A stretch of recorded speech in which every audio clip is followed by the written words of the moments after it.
Après une première diffusion en mars 2017, Arte propose ce soir et pour la seconde fois le téléfilm de Laurent Perrault, La Bête Curieuse. Dès 20h55, les téléspectateurs pourront ainsi redécouvrir Laura Smet sous les traits d'une ex-détenue fraîchement remise en liberté. En conditionnel, bracelet électronique vissé à la cheville. Le personnage de la comédienne tente de se réinsérer comme il peut dans la société, allant jusqu'à cacher son passé carcéral à ses nouveaux employeurs. Ce récit poignant n'a pas laissé la critique insensible lors de sa première diffusion puisqu'il a été récompensé à 2 reprises, une première fois par le Pyrénées d'or de la meilleure fiction unitaire, puis une seconde par le prix de la critique au Festival des créations télévisuelles de Luchon. Pourtant, bien avant d'être auréolé de succès, ce projet a failli ne pas voir le jour.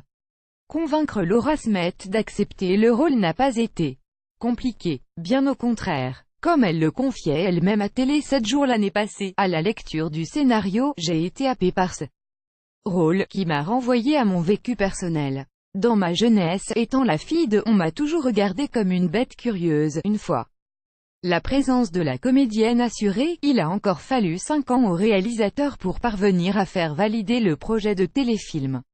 5 années, au cours desquelles Laura Smet a étudié, s'est documentée pour se glisser le plus justement possible dans la peau d'une femme tout juste sortie de 10 années derrière les barreaux, au point, même, de se rendre elle-même en prison pour rencontrer des femmes incarcérées.